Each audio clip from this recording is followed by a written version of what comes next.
Hello बच्चों, कैसे हैं? पूरी उम्मीद है पढ़ाई बहुत अच्छी चल रही होगी, है ना? और चलनी भी चाहिए।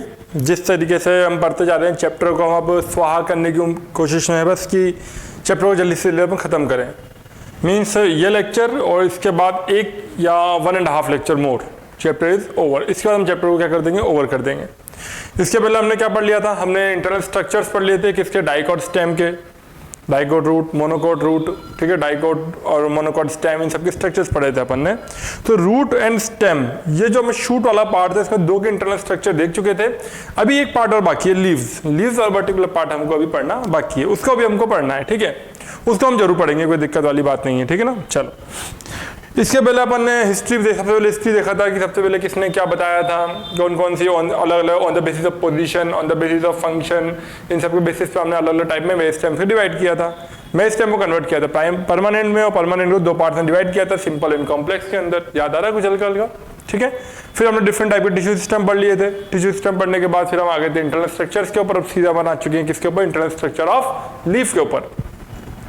लीफ को पढ़ने के बाद हमारे पास बस एक चीज बचेगी, वो है सेकेंडरी ग्रोथ। सेकेंडरी ग्रोथ कई बच्चों को डर लगता है थोड़ा सा, पर डर लगने वाली बात नहीं है, बहुत इजी चीज है, एक बार में ही समझ में आ भी जाएगी, ठीक है? ज्यादा सोचने वाली बात उसके अंदर कुछ भी नहीं है, ठीक है?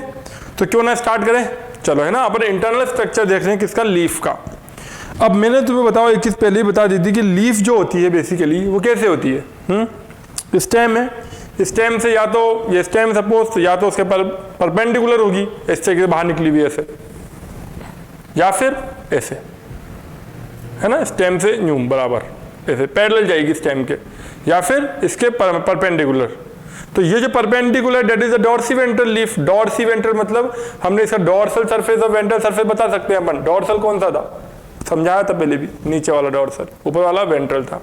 आइसोबाइलेटरल जो दूसरी जो पैरेलल है इस तरीके से इसके एक्सिस के पैरेलल जा रही है, दिस इज द आइसोबाइलेटरल, ठीक है? चलो, तो अगर अपन स्टार्ट करें थोड़ा सा, तो अपन बोल रहे हैं कि इंटरनल स्ट्रक्चर और लीफ हमको पढ़ना स्टार्ट करना है, जिसमें 2 टाइप की लीफ मिलेगी आपको। एक मिलेगी डॉर्सीवेंट्रल और एक मिलेगी आपको आइसोबाइलेटरल। डॉर्सीवेंट्रल आपको मोस्टली किसमें पाई जाएगी? डाइकॉट्स के अंदर। डॉर्सीवेंट्रल से डाइकॉट याद रखना, डी, है ना? और आइसोबाइलेटरल आपको मोनोकॉट्स के अंदर मिलेगी। ध्यान रखना, कोई ज्यादा सोचने वाली बात नहीं है। सबसे पहले अपन पढ़ना स्टार्ट कर रहे हैं किसको? डॉर्सीवेंट्रल लीफ। तो जरा देखें, हल्का सा अपन दिमाग लगाएं थोड़ा सा, बस। ये एक स्टेम है और स्टेम से ये रही आपकी एक लीफ, ये लीफ है, ठीक है? इसको मैंने क्या किया? कट किया और इसका ट्रांसफर सेक्शन लिया। मतलब ध्यान रखना, लीफ अगर ऐसी है तो यहां से देख रहा हूं मैं इसको, यहां से। तो जब इसको हमने देखा आगे तो कुछ ये इस तरीके की नजर आएगी मुझे। सबसे बाहर वाली लेयर कौन सी कहलाती है? एपिडर्मिस। बोलो हाँ या ना? ठीक है, ये एपिडर्मिस वाला पार्ट है। तो ये तो अपर एपिडर्मिस हो गई और नीचे वाली लोअर एपिडर्मिस हो गई, ठीक है? नॉर्मल सी बात है, upper epidermis and lower epidermis. और इन्हीं दोनों के बीच में क्या प्रेजेंट होगा? कुछ टिश्यूज प्रेजेंट होंगे, कुछ सेल्स प्रेजेंट होंगे, वेस्कुलर बंडल्स प्रेजेंट होंगे, सब इसी के अंदर होगी सब चीजें, ठीक है? कोई दिक्कत? अपर एपिडर्मिस की अगर अपन बात करें तो अपर एपिडर्मिस के ऊपर क्या प्रेजेंट होगा? क्यूटिकल प्रेजेंट होगा, क्यूटिकल, ठीक है? चाहे तो अपन ज्यादा अच्छा है इसको अपन तो थिक बना ले, थिक क्यूटिकल प्रेजेंट होगा। बट लोअर एपिडर्मिस पे अगर अपन बात करें तो cuticle will be thin, thin cuticle present होगा। कोई दिक्कत है ना? बीच में पेलिसेड टिश्यू होगा, and palisade tissue and spongy tissue, ये दोनों ही टाइप है किसके? मेसोफिल टिश्यू के। क्यों हमने मेसोफिल टिश्यू के क्यों उसको टाइप बोला? क्योंकि हम जानते हैं कि mesophyll cells are those cells, और the mesophyll tissue are those tissues which have the capacity of performing photosynthesis, ठीक है? तो चलो, इसको अपन हम आगे पूरा कंप्लीट बना लेते हैं। चलो, पहले हल्का सा ये देख लो, हल्का सा, है ना? Generally leaves are divided into 2 categories, dorsiventral leaves and isobilateral leaves, ठीक है? इनका बेसिक डिफरेंस क्या है? सबसे पहला पॉइंट देखें, present at right angle to stem. Dorsiventral leaf मैंने बता ही दिया कि present at the right angle to the stem. अभी बताया था 2 मिनट पहले कि इस तरीके की लीफ होगी भाई, ऐसी, स्टेम के 90 डिग्री पर, 90 डिग्री, ठीक है? अरेंज पैरेलल टू स्टेम, मतलब कि पैरेलल टू स्टेम अगर अपन बात करें तो ये रही और ये रही इसकी लीफ, इस तरीके से, थोड़ी कुछ इस तरीके की होती है ना, ऐसे। तो जरा देखें, पैरेलल है तो एंगल विल बी 0 डिग्री। कोई दिक्कत, एंगल बना सकते हो चाहो तो 0 डिग्री एंगल बन जाएगा, है ना। चलो, अगर ये अपर सरफेस है, इसको मैं अपर बोल रहा हूं अभी, है ना। वैसे तो ध्यान रखना, अपन डॉर्सल इसको बोलते हैं, इसको वेंट्रल बोलते हैं। तो ये अपर सरफेस जो है, इस पर सपोज लाइट है, सूरज के ऊपर लाइट गिर रही है, तो अपर वाले पर ज्यादा लाइट नजर आ रही है, बट लोअर वाले पे लाइट कम नजर आ रही है। बट यहाँ पर ऐसा कुछ भी नहीं है, यहाँ पर दोनों फेस को लाइट क्या मिलेगी, बराबर मिलेगी, क्योंकि ये क्या है, स्टेम के पैरेलल है, ठीक है। तो इसी वजह से इसको बोला गया बाइफेशियल, दो फेस है, एक अपर फेस और एक लोअर फेस है। इसको बोला गया इक्विफेशियल, क्योंकि दोनों के फेस क्या है, बराबर है, दोनों को ही सनलाइट बराबर मिल रही है। मोनोकोट से मिलेगा, डाइकोट से मिलेगा, ध्यान रखना। पहले बताओ D D D D. Upper surface of leaf receive more sunlight as compare to lower surface, so there are difference between internal structure of upper and lower surface, ठीक है ना। तो अपर और लोअर सरफेस में difference आ जाएगा, ठीक है, क्योंकि ऊपर पे लाइट ज्यादा गिर रही है, नीचे वाले पे लाइट कम गिर रही है। Both surface of leaf receive equal amount of sunlight, so there are no differences between the internal structure of upper and lower surfaces. कोई दिक्कत, बराबर बता दिया। मोनोकॉट में मिलेगी, डाइकॉट में मिलेगी। ध्यान रखना भाई, डाइकॉट डाइकॉट डी से याद रखना है इस चीज को, है ना। अब तुम बोलोगे सर आपने इसकी ट्रिक तो बता दी, डी से याद रखना, अब इसको कैसे याद रखें, आई और एम। सोचने वाली बात है, सोचने वाली बात है। अगर हमको एक पता है तो अल्टीमेटली दूसरे का नाम ये हो जाएगा। भाई दो भाई थे, एक राम था और एक श्याम था, दो भाई थे। तो अगर एक का नाम राम है तो दूसरा का नाम क्या होगा, तुम खुद सोचने लग जाओगे दूसरा नाम क्या था। दूसरा नाम ऑब्वियस सी बात है श्याम ही था भाई, ठीक है ना भाई। पहले बता दिया, दो भाई थे, एक का नाम था राम, एक का नाम था श्याम। अगर एक का नाम है राम तो दूसरे का क्या होगा, ये क्वेश्चन है। तो तुम क्या बोलोगे, घनश्याम। घनश्याम नहीं बोल सकते, श्याम ही बोलना पड़ेगा, ठीक है। चलो, तो अगर डोर्सिवेंट्रल स्ट्रक्चर देखें, डोर्सिवेंट्रल लीफ का, तो हम देखें इस तरीके से। ये तो अपर एपिडर्मिस हो गई भाई, बना देते, दोबारा बना देते हैं, कोई दिक्कत वाली बात नहीं, बना सकते हम तो, है ना, इस तरीके से, ठीक है। बीच में मिजोफिल टिश्यू प्रेजेंट होगा, और वही मिजोफिल टिश्यू जिसको दो पार्ट में डिवाइड किया जाएगा, palisade tissue and the spongy tissue. Palisade tissue वो होगा जिसके बीच में इंटरसेलुलर स्पेसेस नेग्लिजिबल, नेग्लिजिबल भाई होगी नहीं, नो इंटरसेलुलर स्पेसेस, इस तरीके से, ठीक है। और इसके बाद नीचे वाला पार्ट होगा, that is the spongy tissue. और स्पॉन्जी टिश्यू नाम से लग रहा है स्पॉन्जी, मतलब इसके बीच में इंटरसेलुलर स्पेसेस प्रेजेंट होगी। तो ये लो, दूर दूर होंगी इसकी सेल्स, या दूर दूर बना दो थोड़ी सी, ठीक है। तो मीन्स अगर अपन बात करें, this is the upper epidermis, upper epidermis, ठीक है। And this is the lower epidermis. कोई दिक्कत, इसमें दिक्कत नहीं आनी चाहिए, ठीक है। There is a thick covering of cuticle, इसके ऊपर क्यूटिकल की एक थिक कवरिंग है, सबसे ऊपर यहां पर थिक कवरिंग है क्यूटिकल की, ये रही cuticle, which is made up of cutin, याद आ रहा है कुछ। और नीचे वाले सरफेस से बात करें तो there is thin covering of cuticle, thin covering which is made up of cutin, ठीक है। इसी वजह से हम बोलते हैं जो अपर सरफेस है थोड़ा ज्यादा वैक्सी नजर आता है। आप देखोगे अगर घर में मनी प्लांट सबके मिल जाता है, अपर सरफेस देखो तो चिकना नजर आता है, थोड़ा शाइनी नजर आता है, क्यों, due to presence of cuticle over it, उसके बाद क्यूटिकल प्रेजेंट है। अब अगर अपन बात बोले कि जो ये पेलिसेड टिश्यू था, तो इसमें जो ऊपर वाला टिश्यू है that is known as the palisade,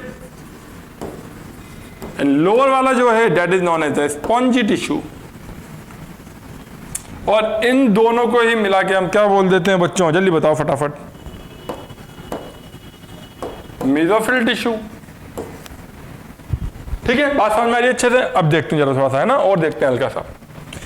इन्हीं के अंदर, इन सब के अंदर ही आपको क्या मिल जाएगा, क्लोरोप्लास्ट मिल जाएगा भाई। क्लोरोप्लास्ट सब में मिलेगा भाई, सबके अंदर क्लोरोप्लास्ट मिलेगा आपको, सारी सेल्स के बीच में क्लोरोप्लास्ट मिलेगा। तो इससे देख के हम पता लगा सकते हैं कि जो पेलिसेड टिश्यू है उसके पास क्लोरोप्लास्ट ज्यादा है, तो मतलब कि पेलिसेड टिश्यू के पास क्लोरोप्लास्ट ज्यादा है, just because there is number of cell is more. Number of cell more है तो we can say that they can perform the process of photosynthesis more as compare to the spongy tissue. बात समझ में आ रही है अच्छे से? ठीक है, अब देखते हैं और आगे इसके, है ना। अब ये तो अपर एपिडर्मिस हो गई, ये लोअर एपिडर्मिस हो गई। अब अगर अपर एपिडर्मिस पर रेगुलर सनलाइट गिर रही है तो बताओ क्या अगर स्टोमेटा अपर एपिडर्मिस से मिलना स्टार्ट हो गए तो क्या होगा उससे दिक्कत? स्टोमेटा डीनेचर हो जाएंगे या फिर एक्सेस अमाउंट ऑफ ट्रांसपीरेशन हो जाएगा। तो स्टोमेटा आपको मिलेंगे लोअर एपिडर्मिस के ऊपर, तो यहां पर आपको on the lower epidermis there is the presence of stomata, यहां पर स्टोमेटा प्रेजेंट मिलेंगे आप इस तरीके से लोअर एपिडर्मिस पे, है ना। और हमने यही कहा था these are the modification of epidermal tissue system, epidermal tissue का ही मॉडिफिकेशन है स्टोमेटा, ये बात अपन पहले भी बोल चुके हैं, इसमें कोई दिक्कत। अब इसके अंदर जो वेस्कुलर बंडल मिलेंगे, चाहे आप डॉर्सी वेंट्रल लीफ लो चाहे आइसोबाइलेटरल लीफ लो, दोनों के अंदर जो आपको वेस्कुलर बंडल मिलेंगे वो कौन से मिलेंगे? Conjoint, collateral and closed. ध्यान रखना कौन से मिलते हैं? Conjoint, collateral and closed. ठीक है, इसमें कोई दिक्कत नहीं है ना, दिक्कत। ठीक है, बात समझ में आ रही है अच्छे से। C4 प्लांट के अंदर bundle sheath cells, bundle sheath से कवर होगी सेल्स, याद है कुछ हल्का बताया था लास्ट सेक्शन में ना, लास्ट सेक्शन में ये सब बातें करी थी। तो यह आपका हो गया डॉर्सी वेंट्रल लीफ का स्ट्रक्चर। अब ज्यादा सोचना ही नहीं है भैया, तो डॉर्सी वेंट्रल लीफ का हो गया। आइसोबाइलेटरल में कुछ भी नहीं करना है, सिंपल ये ध्यान रखना है कि जो स्टोमेटा होंगे वो दोनों सरफेस से प्रेजेंट होंगे। पहला डिफरेंस। दूसरा डिफरेंस, जो क्यूटिकल ऊपर थिक थी नीचे थिन थी, वो क्यूटिकल दोनों सरफेस पर क्या होगी? बराबर होगी, इक्वल अमाउंट में होगी। ठीक है, there is no difference in width of the cuticle on the upper surface और ऑन द लोअर सरफेस।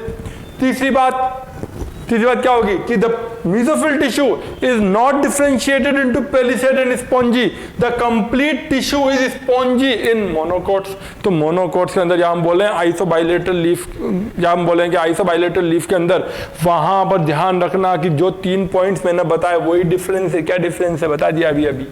पहला क्या? क्यूटिकल बराबर है दोनों तरफ। दूसरी बात, स्टोमेटा दोनों सरफेस पे मिलेंगे, तो मतलब यहाँ तो हमने बोल दिया ये तो हाइपोस्टोमेटिक है, वहां मिलेंगे तो वो एम्फिस्टोमेटिक हो जाएगा। और हमने एक बात और क्या बोली जल्दी बताओ फटाफट। कॉन्जॉइंट, कोलेटरल, क्लोज्ड, इसी टाइप के वेस्कुलर बंडल मिलेंगे। ठीक है, और हमने एक बात और क्या बोली? पेलिसेड और spongy tissue is not differentiated, there is only presence of spongy tissue, there is no presence of palisade tissue. आधी बात समझ में अच्छे से, जल्दी बोलो फटाफट, कोई दिक्कत नहीं है। आगे देखें, चलो बहुत बढ़िया। अब पढ़ना वाली बात, सिंपल पढ़ना है हमको चीजें। क्यूटिकल इज प्रेजेंट, हम ना डॉर्सी वेंट्रल लीफ की बात कर रहे हैं, ओनली डॉर्सी वेंट्रल लीफ। देख लो भैया, हेडिंग देख लो, इंटरनल डॉर्सी वेंट्रल लीफ, इसके स्ट्रक्चर की बात कर रहे हैं अपन, है ना। Cuticle is present on both surfaces but cuticle of upper surface is thicker. बता दिया, अभी बताया 2 मिनट पहले ना, नहीं बताया भाई। Dorsiventral leaf are mostly hypostomatic, dead stomata present on lower surface. वही बता दिया क्यों, क्योंकि एक्सेस अमाउंट ऑफ ट्रांसपीरेशन हो सकता है, और अगर एक्सेस अमाउंट ऑफ ट्रांसपीरेशन हो जाएगा तो उसकी वजह से क्या होगा? जल्दी बताओ क्या हो जाएगा? एक्सेस अमाउंट ऑफ ट्रांसपीरेशन हो गया तो बहुत बड़ी दिक्कत हो जाएगी, वाटर लॉस हो जाएगा, शानदार वाला। Mesophyll of these leaves is divided into 2 regions, palisade and spongy. बता दिया, कोई दिक्कत नहीं है। Palisade tissue is found towards the upper surface में बनाया मैंने अभी, है ना। These cells have more chloroplast, क्योंकि सेल ज्यादा है तो क्लोरोप्लास्ट भी ज्यादा होगा, ऑब्वियस सी बात है ना। और अगर अंदर की बात करें, उनके इंटरनल स्ट्रक्चर की बात करें, तो भी क्लोरोप्लास्ट ज्यादा ही मिलता है उसके अंदर, ठीक है ना। Spongy tissue is found towards the lower surface and have large intercellular spaces. दूर बनाई थी सारी सेल्स मैंने अभी, तुमने खुद ने देखा होगा अभी, दूर बनाई है सारी, तो इंटरसेलुलर स्पेसेस प्रेजेंट है ना। चलो, अब इंटरनल स्ट्रक्चर ऑफ आइसोबाइलेटरल लीफ मैंने जो डिफरेंसेस बताए वही डिफरेंसेस याद रखने बस, बाकी सेम स्ट्रक्चर बनेगा, कोई दिक्कत ही नहीं है। The thickness of cuticle on both the surfaces equal, बताया नहीं बताया, बता दिया भाई। Distribution stomata on both surfaces are equal, that's why it is called as amphistomatic. ये बात तो मैं एक 2 लेक्चर पहले ही बता चुका हूं भाई। एपिस्टोमेटिक, हाइपोस्टोमेटिक, एम्फिस्टोमेटिक। तो मैं ना भूल मत जाना, ये चीज बता चुके हैं पहले बता दी भाई ये बात है ना। चलो note, isobilateral leaves are amphistomatic, that is stomata are present on both surfaces. कोई दिक्कत? Upper and lower both. Mesophyll of isobilated leaf is not differentiated into, ध्यान रखना not लिखा हुआ है मैंने, not differentiated into pellicid and spongy tissue, it is completely made up of spongy tissue, pellicid tissues are absent। कोई दिक्कत? हमने एकदम बेसिक चीज बोल दी, सिंपल। बस अब एक बात थोड़ी सी और बतानी है कि डेजर्ट प्लांट के अंदर कुछ एपिडर्मल सेल्स होती है which are known as a bulliform cells. वो क्या काम करती है, अगर जब कंडीशन आती है कौन सी वाली, जब कंडीशन आती है कौन सी, अकाल वाली कंडीशन, मतलब कि पानी नहीं है, तो वो सेल्स क्या करती हैं, लीफ को इस तरीके से रोल करवा लेती हैं। इधर रोल, ये रोल इस तरीके रोल करवा लिया। अब वाटर लॉस कम से कम होगा, ठीक है ना। वो मतलब बॉल की फॉर्म में बना देती है लीव्स को सारी, हो गया इस तरीके रोल। जैसे ही एनवायरमेंटल फेवरेबल आया, वाटर को एब्जॉर्ब किया और वापस खुल गई। ये करती है बुलिफॉर्म सेल्स, ये काम करती है, ठीक है ना। चलो, large cells are found in the epidermis of xerophytes. Xerophytes बात हम डेजर्ट प्लांट्स, जिसको हम बोलते हैं जीरोफिटिक प्लांट्स भी बोलते हैं, which are filled with by liquid और empty and colourless are called bulliform cells और the motor cells. When bulliform cells in the leaves have absorbed water and become turgid, the leaf surface is exposed। मतलब कि जब favourable condition आएगी तो उस time पे water का absorb करेगी और एक्सपोज हो जाएगी, से खुल जाएगी पूरी। बट जैसे ही वाटर स्ट्रेस कंडीशन आई, उस टाइम पे वाटर को बचा के रखेगी अपने अंदर और खुद को रोल कर लेगी। रोल क्यों कर रही है? सरफेस एरिया कम कर रही है खुद का, और स्टोमेटा को बचा के रख रही है ताकि ट्रांसपिरेशन ना हो। सरफेस एरिया कम हो जाएगा तो वाटर लॉस कम से कम होगा, और वाटर लॉस कम से कम होगा तो अपना रोल करके रखी हुई इस तरीके से। हम भी क्या करते हैं, हमारी बॉडी से अगर हीट लॉस कम करना है, सॉरी, अगर सब समझना है इस चीज को। अगर मान लो अभी ठंड का मौसम है, मान लेते ठंड बहुत तेज है, हवा बहुत तेज चल रही है, तो मैं क्या करूंगा, ऐसे। हम ये क्या करना चाह रहा हूँ, मैं क्या करना चाह रहा हूँ, मुझे मजा आ रहा है ऐसे करने में। हम ये क्या कर रहे हैं, हम हमारी बॉडी के सरफेस एरिया को कम कर रहे हैं। क्यों कर रहे हैं सरफेस एरिया? अगर सरफेस एरिया कम करेंगे तो मेरी बॉडी से कम हीट बाहर निकलेगी, और कम से कम हीट बाहर निकलेगी तो बॉडी के अंदर हीट ज्यादा से ज्यादा मेंटेन रह पाएगी। एक रीजन तो ये हुआ। दूसरा रीजन, मेरा हाथ अपने दूसरी बॉडी के हाथ से अड़ रहे हैं इस तरीके से, और वो दो बॉडी अगर कांटेक्ट में आती है तो ये पता है सबको फ्रिक्शन होता है, तो फ्रिक्शन की वजह से हीट जनरेट होती है। तो हम क्या करते हैं, ऐसे हो जाते हैं। अब जैसे हमें ऐसे हो गए तो उससे क्या होगा, हमारी बॉडी के अंदर हीट फ्रिक्शन की वजह से जनरेट होगी, बॉडी में स्टोर रहेगी, वो हम गर्म फील करेंगे थोड़ा सा, ठीक है ना। पर रही बात गर्मियों में, तो गर्मियों में हम क्या करते हैं, दूसरे इंसान को, यार थोड़ा दूर बैठो यार, पास बताओ मेरे, तो यूं अलग खुद भी ऊंचे रहते हैं हमेशा। क्यों ऐसा, क्यों भाई ऐसा क्यों कर रहे हैं? हम सरफेस एरिया बढ़ा रहे हैं ताकि ज्यादा से ज्यादा बॉडी से हीट बाहर निकल जाए, हमें गर्मी ना लगे ज्यादा से ज्यादा। बात समझ में आ रही है? ठीक है, चलो। व्हेन दे आर फ्लैसिड मतलब कि उनके अंदर से पानी खत्म हो चुका होता है, due to water stress they make the leaf curl and minimize water loss by decreasing the surface area. ठीक है, कोई दिक्कत नहीं है ना, बहुत बढ़िया, आगे बढ़े, बहुत अच्छे भाई। अब आ जाते हैं अपन किसके ऊपर मेरे प्यारे बच्चों, जल्दी बताओ हम किस पर आ जाए, फटाफट अब आ जाते हैं किसके ऊपर, सेकेंडरी ग्रोथ के ऊपर। और सेकेंडरी ग्रोथ बहुत ही ज्यादा इंपॉर्टेंट है क्वेश्चन पॉइंट ऑफ व्यू से भी, है ना, ध्यान रखना। सेकेंडरी ग्रोथ मैंने क्या बताई थी, चलो सोच के बताओ। प्राइमरी ग्रोथ हमने कहा था कि अगर प्लांट की लेंथ बढ़ रही है that is known as the primary growth, पर अगर उसकी विड्थ बढ़ रही है then that is known as the secondary growth. जल्दी बताओ, जब वो बताया था नहीं बताया था, primary growth and secondary growth बता दिया था ना, बहुत ही अच्छे, बहुत ही बढ़िया। तो अब समझना है ना, बेसिकली क्या है, अगर हम बात करें तो जब सेकेंडरी ग्रोथ होगी that is all due to presence of cambium. तो दो टाइप के कैम्बियम प्रेजेंट होंगे, एक तो होगा वेस्कुलर कैम्बियम और एक होगा आपका कॉर्क कैम्बियम। तो वेस्कुलर कैम्बियम जो होगा वो स्टीलर रीजन के अंदर सेकेंडरी ग्रोथ करवाएगा, बट जहां बात करें कॉर्क कैम्बियम की, that is responsible for the secondary growth in the extra stealer region. अब तुम सोच रहे होंगे सर क्या नए नए वर्ड बोल रहे हो आप, stelar region, extra stealer region. सोचने वाली बात है भाई, सोचने वाली बात है। अगर हम ये सोच रहे हैं तो, अगर हम ये बात सोच रहे हैं तो सोचने वाली बात तो है भाई। पहले इसको बता दें फिर बताएंगे आगे। Monocot, annual one season herbaceous dicot have only primary growth क्योंकि there is no presence of cambium. Majority of angiosperm and gymnosperm stem increases girth मतलब विड्थ, चौड़ाई बढ़ाना, due to activity of lateral meristem. अब lateral meristem ज्यादा याद है, कौन कौन से, एपिकल, इंटरकेलरी, तीसरा कौन सा था लेटरल, एपिकल, इंटरकेलरी, प्राइमरी ग्रोथ करवा रहे थे और लेटरल वाला सेकेंडरी ग्रोथ करवा रहा था।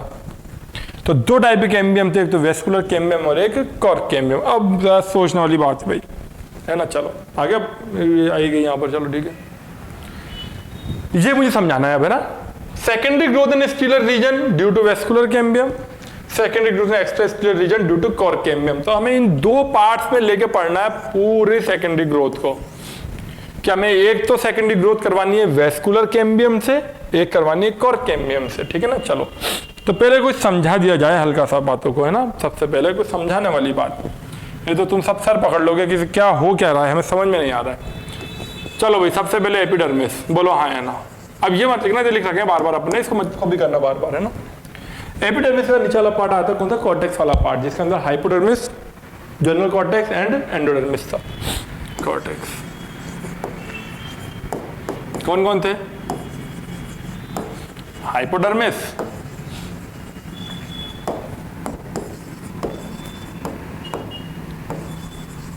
जनरल कॉर्टेक्स एंड एंडोडर्मिस, ये तीन आए थे। फिर मैंने बताया था कि एक और पार्ट आएगा, third part, that is known as the steel.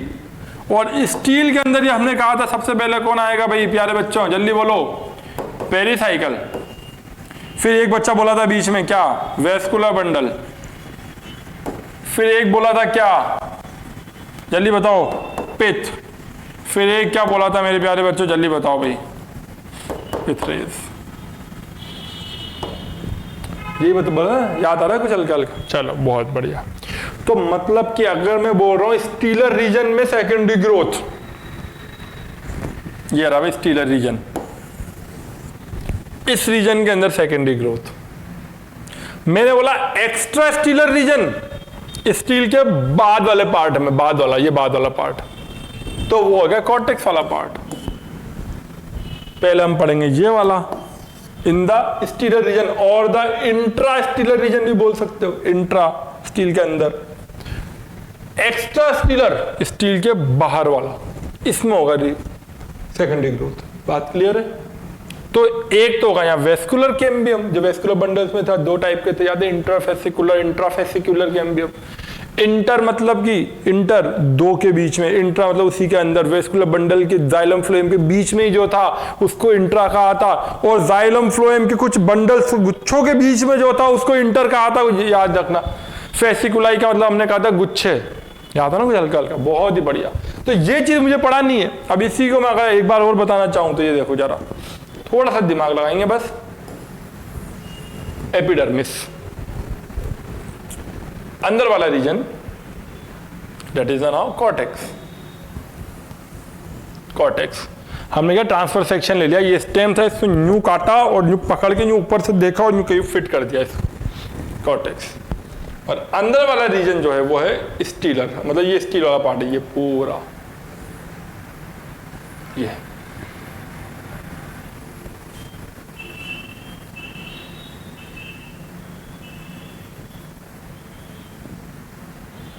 ये स्टील वाला पार्ट।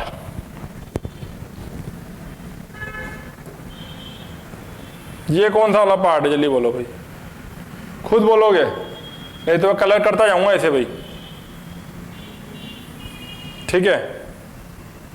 चलो समझना भाई, हाँ मुझे आवाज आ चुकी है भाई, बच्चा समझ में आ गया, बहुत अच्छे भाई, ठीक है। चलो देखते चलो, अब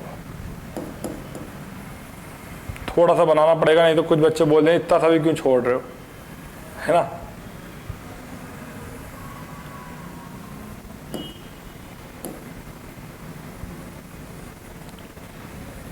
अगर किसी को बोरिंग लग रहा है तो इसको फास्ट फॉरवर्ड कर सकते हो,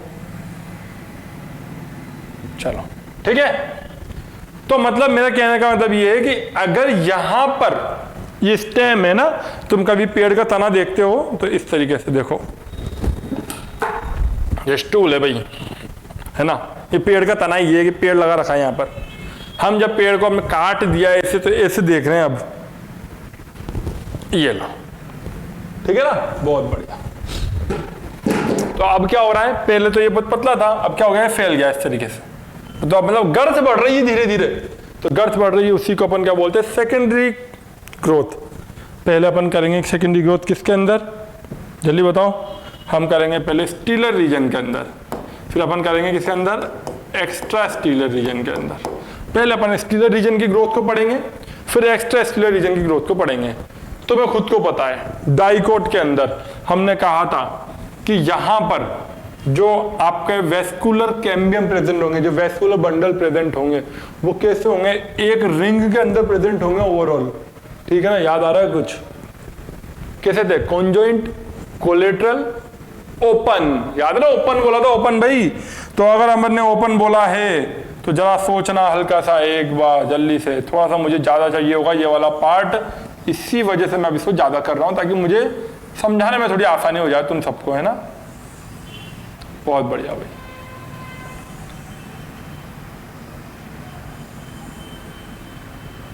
चलो तो अब क्या करें, सबसे पहले इसको पहले मैं, ओ सॉरी, चलो हो गया, हल्का हो गया है ना, यहां मुझे काम है थोड़ा सा।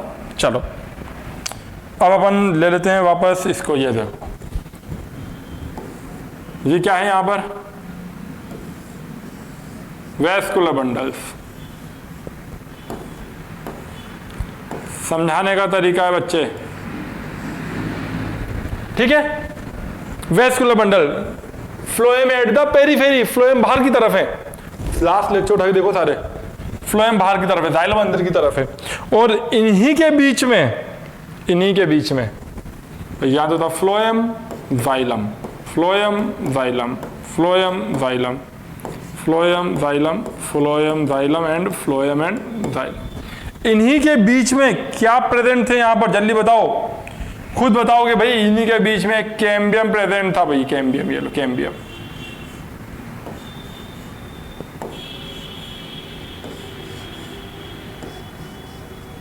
याद आ रहा है, कैम्बियम प्रेजेंट था इनके बीच में।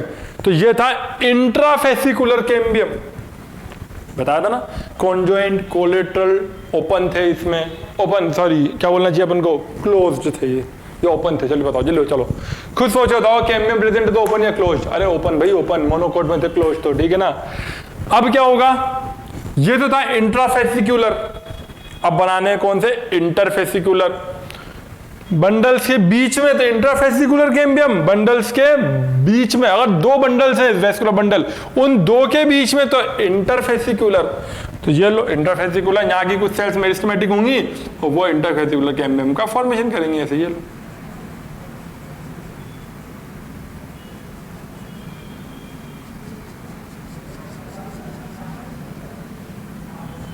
बोलो हाँ है ना, ठीक है। ये बात समझ में आई नहीं आई, तो क्या एक कैम्बियम रिंग का फॉर्मेशन हो गया, यहां पर कैम्बियम रिंग का फॉर्मेशन हो गया।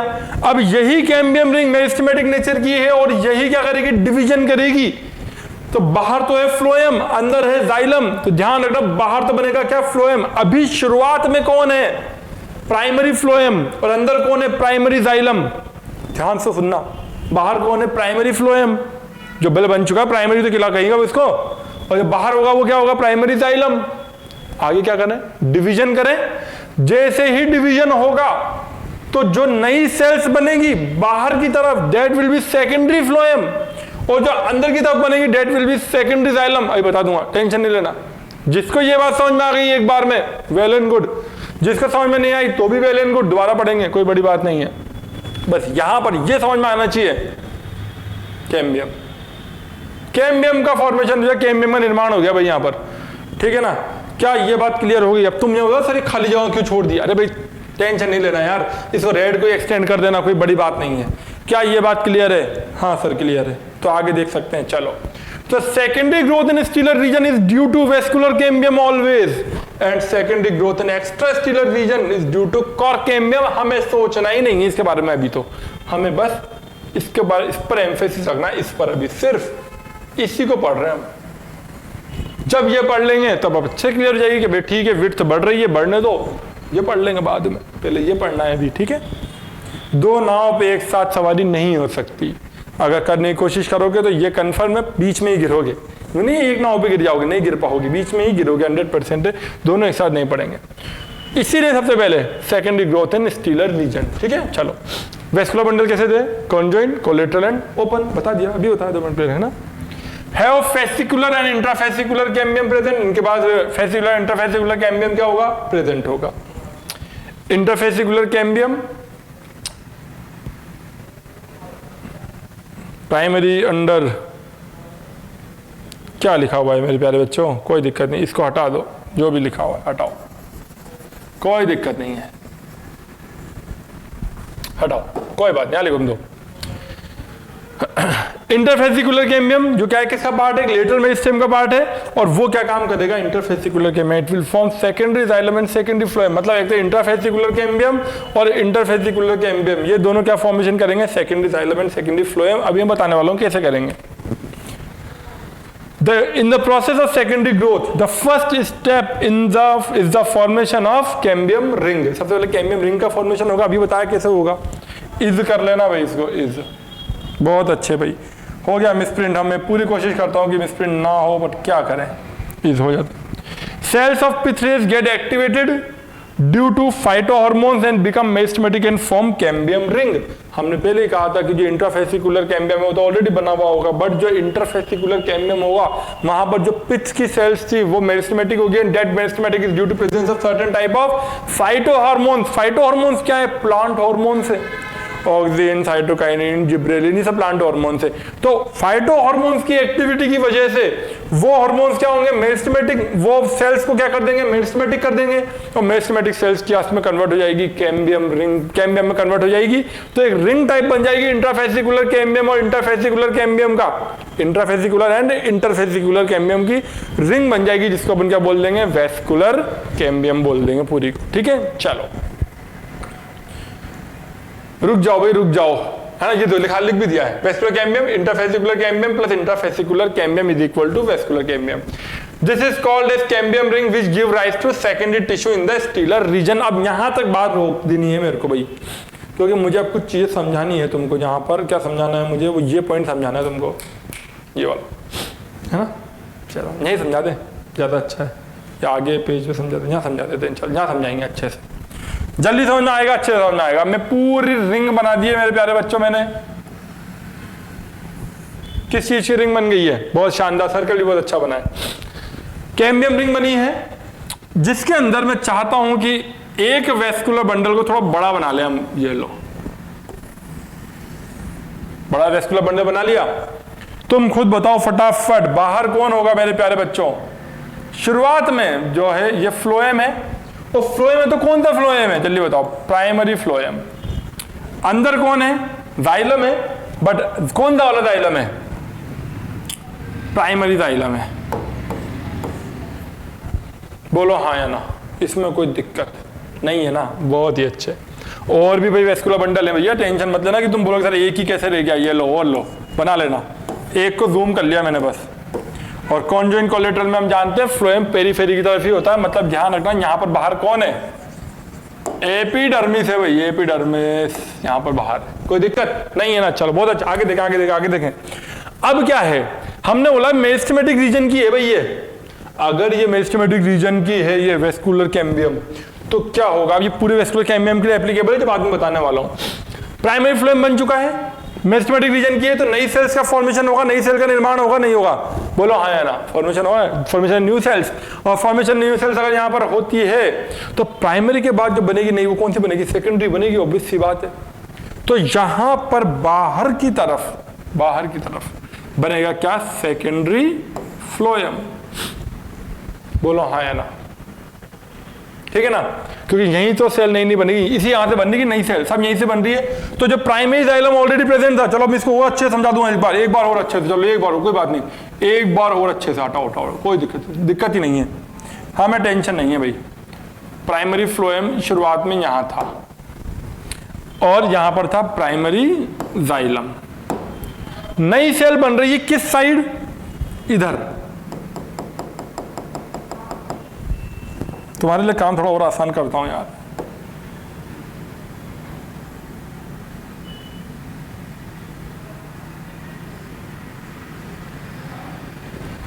नई सेल बन रही है उस सेल की तरफ, तो क्या प्राइमरी फ्लोएम को बाहर की तरफ धक्का दे दिया जाएगा? ऑब्वियसली बाहर धक्का देंगे, तू बाहर चल, हम आएंगे इस जगह पर। तो जो आपका प्राइमरी फ्लोएम था वो तो पहुंच जाएगा मेरे प्यारे बच्चों कहां पर, यहां पर। और यहां पर कौन आ जाएगा आपका, प्राइमरी सेकेंडरी सॉरी फ्लोएम। ठीक है, अब क्या होगा, अंदर की तरफ यहां की सेल्स ये डिवाइड करना स्टार्ट करेंगी, यहां की सेल्स जब ये सेल डिवाइड करना स्टार्ट करेंगे तो प्राइमरी जाइलम को धक्का देंगे अंदर की तरफ, चलो अंदर चलो अंदर चलो, ऑब्वियसली धक्का मिलेगा। तो ये वाली सेल्स जो कि है कौन, प्राइमरी जाइलम तो आ जाएगी दूर, और यहां कौन सी नई सेल बनेगी, प्राइमरी सॉरी सेकेंडरी जाइलम यहां बनेगी। अरे बात समझ में अच्छे से जल्दी बोलो फटाफट, नहीं समझ में आई बात, आ गई ना। तो मतलब कि किस तरीके से लेयर्स बनेगी, पहले बनेगा सबसे बाहर कौन सी दिखेगी आपको, प्राइमरी फ्लोएम, अंदर उसके सेकेंडरी फ्लोएम, उसके अंदर सेकेंडरी जाइलम, और सबसे अंदर प्राइमरी जाइलम। बात क्लियर है। तो अगर मैं बोलूं सेंटर के सबसे पास कौन है तो क्या बोलोगे, प्राइमरी जाइलम। सेंटर से सबसे दूर कौन सा है, प्राइमरी फ्लोएम। हमारी बात समझ में अच्छे से, कोई दिक्कत, मतलब कि जब यहां से नई चीजें बन रही है तो इसको धक्का देते जाएगा, धक्का दो, चलो अंदर चलो, अंदर बाहर चलो, बाहर चलो, बाहर चलो, और ये इनको अंदर धक्का देगा, अंदर चलो अंदर चलो अंदर चलो भाई, धक्का चल रहा है, धक्का देना तो एक दूसरे को। ये तो इधर की तरफ ग्रोथ करेगी, ये तो इधर ग्रोथ करेगी, और ये इधर ग्रोथ करेगी, कोई दिक्कत नहीं है ना। बहुत यही काम हर जगह होगा, हर जगह, सिर्फ यहीं पे नहीं, हर जगह होगा ये काम। ठीक है, बहुत ही अच्छे भाई।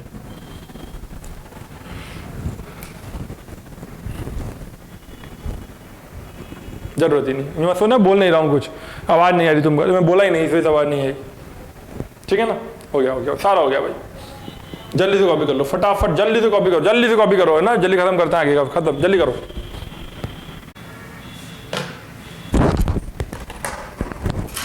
हाँ तो आगे देखें, ठीक है, थोड़ा सा आगे देखना, माइक वहीं छूट गया था, इस वजह से 2 मिनट का टाइम है ना। चलो अपन देखना स्टार्ट कर रहे हैं क्या चीज, वेस्कुलर कैम्बियम।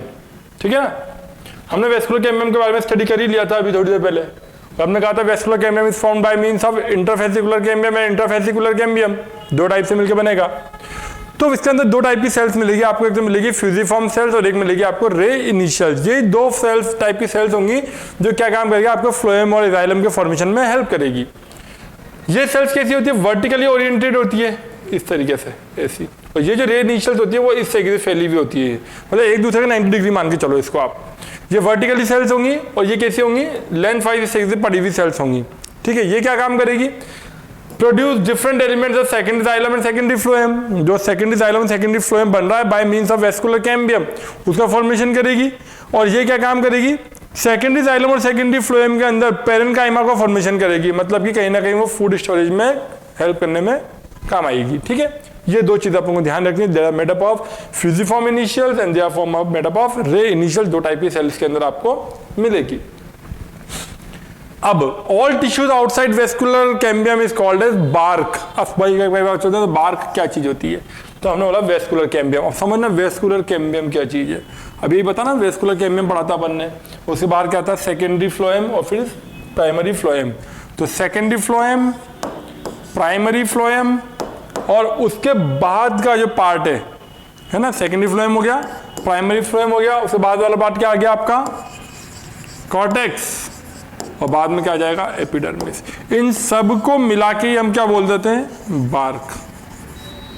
कोई दिक्कत इसके अंदर वाले पार्ट को, all tissues outside vascular cambium is called as bark. अब जहाँ पे कोर कैम्बियम का फॉर्मेशन होगा वो भी इसी के अंदर आ जाएगा, सब बार्क के अंदर इंक्लूडेड होगा। ध्यान रखना, बहुत ज्यादा इंपॉर्टेंट पॉइंट है भाई, टेक्निकल पॉइंट्स चल रहे हैं सारे, है ना। प्राइमरी और सेकेंडरी जाइलम के बीच में डिफरेंस क्या है, primary and secondary xylem is that. पहले मुझे एक चीज बताना, जो प्राइमरी जाइलम होगा वो क्या होगा, वो लेंथ वाली जो आपकी जो लेंथ इंक्रीमेंट होती है उस टाइम पे फॉर्मेशन हुआ जाइलम है, तो कहीं ना कहीं वो क्या काम करेगा, सिर्फ और सिर्फ एक्सियल कंडक्शन करेगा ऐसा। पर जब विड्थ बढ़ना स्टार्ट होगी तो लेटरल कंडक्शन भी स्टार्ट हो जाएगा, क्योंकि विड्थ बढ़ रही है तो अब आसपास के टिश्यूज को भी वाटर और मिनरल्स की रिक्वायरमेंट है। तो हम बोल सकते हैं सेकेंडरी जाइलम का मेन फंक्शन क्या हो जाएगा, एक्सियल एंड रेडियल कंडक्शन।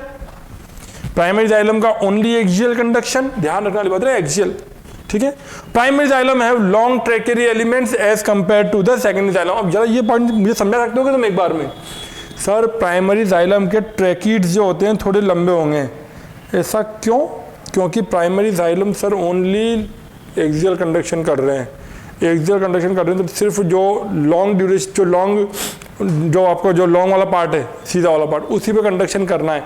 तो इसके एलिमेंट ऑब्वियस सी बात है एज कम्पेयर टू रेडियल, क्या रेडियल को तो इधर भी ट्रांसफर करना है, तो ये वाले क्या होंगे, नैरो होंगे थोड़े से, और लंबी दूरी तक ऊपर तक लेके जाएंगे वाटर को, तो ये लंबे भी होंगे। बिल्कुल सही बात है। Primary xylem have long tracheary elements as compare to secondary xylem, ठीक है। चल आगे देखें, अगर अपना no fundamental difference between secondary and primary phloem. Secondary primary phloem में कोई क्या कहते हैं आपका क्या नहीं है, फंडामेंटल डिफरेंस नहीं है। बस एक सिंपल सी बात ये है कि अगर अपन बात करें, जब हमने ये बनाया क्या, वेस्कुलर कैम्बियम, ये रहा वेस्कुलर कैम्बियम, यहां बनेगा सेकेंडरी फ्लोएम और यहां बनेगा क्या, सेकेंडरी जाइलम, है ना। तो सेकेंडरी जाइलम ज्यादा बनेगा as compare to secondary phloem. समझना, अगर एक बार में यहां पर बन रही है 10 सेल, एक पर्टिकुलर टाइम इंटरवल में बन रही है 10 सेल, तो यहां पर बनेगी पर्टिकुलर टाइम पे only and only 4 to 5 cell. भाई ये ऐसा ध्यान रखो। तो मतलब कि एक पर्टिकुलर टाइम इंटरवल में सेकेंडरी जाइलम ज्यादा बनेगा as compare to secondary phloem. मतलब कि जो सेकेंडरी ग्रोथ हो रही है वो सेकेंडरी जाइलम में ज्यादा हो रही है as compare to secondary phloem. अंदर की तरफ बढ़ना स्टार्ट हो रहा है, तो क्रशिंग जो ज्यादा होगी, क्रशिंग टिश्यूज की, वो अंदर की तरफ होगी, बाहर की तरफ ज्यादा होगी। तुम खुद बोलोगे सर अगर एक्टिविटी अंदर ज्यादा हो रही है, अंदर सेल्स ज्यादा बन रही है, तो सेकेंडरी जाइलम ज्यादा क्रशिंग करेगा प्राइमरी जाइलम की। But as compare to secondary phloem, ध्यान रखना, यूं मत बोल देना तुम कि सर क्रशिंग तो इधर भी हो रही है। हम कंपैरिजन वाली बात कर रहे हैं बच्चे। कंपैरिजन मतलब कि यहाँ बाहर की अंदर की तरफ कंपैरिजन हो रहा है, तो यहाँ पर ज्यादा क्रशिंग होगी एज कंपेयर टू बाहर की तरफ। मतलब समझना, किसी भी चीज को धक्का देना स्टार्ट करेंगे तो क्रशिंग होगी नहीं होगी उस चीज की, है ना। क्रशिंग का मतलब समझते हो तुम, अब डिक्शनरी में देख लेना अच्छे से, है ना। अब what do you mean by annual rings? अब ये बहुत इंपॉर्टेंट चीज है भाई, एनुअल रिंग्स क्या होता है। हम यहाँ एक चीज बताना चाह रहे हैं कि activity of vascular cambium on the basis of annual rings. Annual rings क्या होती है, मतलब कि हर एक प्लांट के अंदर जब तुम किसी भी स्टेम को कट करोगे ना, कट ऐसे ये स्टेम है कट किया तो देखोगे तो उस पर रिंग्स नजर आती है इस तरीके से, बहुत सारी गोल गोल आती है ना, कई बार लकड़ी में तुमने देखा होगा। देखो यहाँ पर देखो, रुको अभी इसको उधर कर देते हैं थोड़ा सा।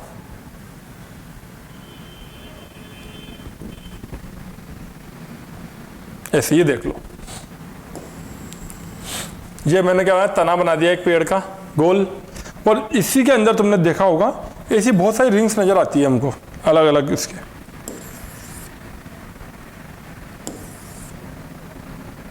ऐसे रिंग्स नजर आती है, ऐसा आती है रिंग्स कुछ कई बार हमको। तो इसी रिंग्स को हम बोल रहे हैं annual rings, and these annual rings are formed by means of vascular cambium. तो वेस्कुलर कैम्बियम की वजह से ये रिंग्स आपकी क्या होती है, इनका फॉर्मेशन होता है, ठीक है ना। तो अब समझना इसमें हल्का सा, तो अब तुम जानते हो 2 सीजन होते हैं, एक तो होता है कौन सा, स्प्रिंग वाला सीजन, और एक कौन सा होता है आपका ऑटम वाला सीजन, ठीक है ना। तो स्प्रिंग सीजन की अगर अपन बात करें तो स्प्रिंग सीजन देखना, यहाँ देखते जा रहे हैं क्या लिखा है, पता है क्या लिखा हुआ है मैंने, जनवरी, फरवरी, मार्च, अप्रैल, मई, जून, जुलाई, अगस्त, सितंबर, अक्टूबर, नवंबर, दिसंबर, ठीक है ना। हम जानते हैं स्प्रिंग वाला सीजन है जब फूल खिलते हैं, जिसको अपन बोलते हैं क्या, बेसिकली बसंत बोलते हैं मेरे हिसाब से, बसंत जिसको अपन बोलते हैं, वो आपका मार्च के आसपास वो रीजन आता है, टाइम आता है वो। और एक होता है ऑटम जिसको हम बोलते हैं हेमंत, वो आपका अप्रोक्स टू अक्टूबर नवंबर के बीच में आता है, इस जगह पर टाइम आता है वो। तो इस पर्टिकुलर टाइम के ऊपर फेवरेबल कंडीशन होने की वजह से इस टाइम पर वेस्कुलर कैम्बियम क्या होता है, ज्यादा एक्टिव रहता है as compare to autumn one. यहाँ के कंपेरिजन में क्या होगा, ज्यादा एक्टिव होगा वेस्कुलर, तो यहाँ पर सेल्स ज्यादा बनेगी, secondary phloem and secondary xylem का फॉर्मेशन ज्यादा होगा, बट सेकेंडरी जाइलम का ज्यादा होगा as compare to secondary phloem. इसके कंपैरिजन में इसकी एक्टिविटी क्या होगी, कम होगी। तो जरा सोचना, पहले अगर अपन बात करें तो यहां पर शुरुआत में क्या है, ये अर्ली वाला पार्ट हो जाएगा और ये लेट वाला पार्ट हो जाएगा। तो अगर एक बार में ये सीजन यहां से घूमकर वापस यहां आ गया, ठीक है ना। तो एक तो अर्ली वुड का फॉर्मेशन होगा यहाँ पर अर्ली, और एक लेट वुड का, या फिर हम बोले स्प्रिंग वुड, क्योंकि हम जानते हैं सेकेंडरी ग्रोथ की वजह से सिर्फ वुड का फॉर्मेशन होगा। हमारा सेकेंड जाइलम क्या बनाएगा, बेसिकली वुड का ही फॉर्मेशन करेगा। तो यहां पर पहले बना, यहां पर बाद में बना, तो पूरा ईयर कंप्लीट होगा। तो यहां से स्टार्ट करो, एक साइकिल कंप्लीट करें आगे। तो एनुअल रिंग के अंदर एक तो आपका बनेगा स्प्रिंग वाला रीजन, ये ना स्प्रिंग स्प्रिंग स्प्रिंग, ये होगा ऑटम वाला पार्ट। ऑटम मौसम होते हैं भाई, ये स्प्रिंग ऑटम होते हैं ना। अब सर्दी गर्मी बारिश मत सोचते ना, अभी हम सिंपल अर्ली वुड और स्प्रिंग वुड की बात कर रहे हैं, early wood and late wood की बात कर रहे हैं। तो spring wood and the autumn wood. तो अगर एनुअल रिंग की बात करें तो इसके अंदर दो रिंग का फॉर्मेशन होगा, एक रिंग होगी स्प्रिंग रिंग और एक होगी आपकी ऑटम रिंग, या फिर आप बोल सकते हो क्या अर्ली वुड बोल सकते हो उसको, या फिर लेट वुड भी आप उसको बोल सकते हो, ठीक है ना। तो अब यहां समझने वाली बात है, देखो देखो इन समर और ऑटम, ऑटम वाला समर वाला पार्टी होता है आसपास हुआ है ना, the cambium activity is highly reduced, secondary wood formed is not profuse and consists of mainly fibers and narrow vessels. देखो दोबारा देखो, रुक जाओ भाई रुक जाओ।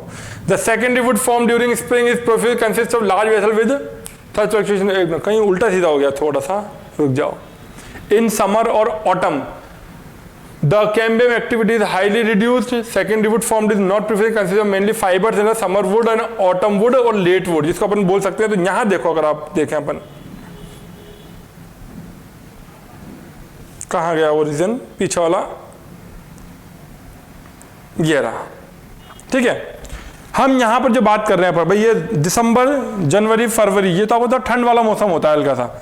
इसके बाद वाले को देखें तो ओवरऑल इसमें कूलर वूलर चलता है हमारे, इसको अपन समर भी बोल सकते हैं वहां पर, ठीक है ना। इसे ध्यान रखना, ऑटम के साथ अपन समर को जोड़ रहे हैं और स्प्रिंग के साथ अपन थोड़ी सी गुलाबी ठंड को जोड़ रहे हैं, ठीक है ना। अब पॉइंट समझ में आ जाएगा पूरा डिटेल में।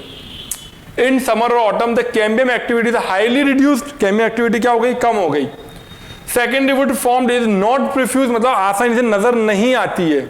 Secondary would formed is not profuse and consist of mainly fibres and narrow vessels.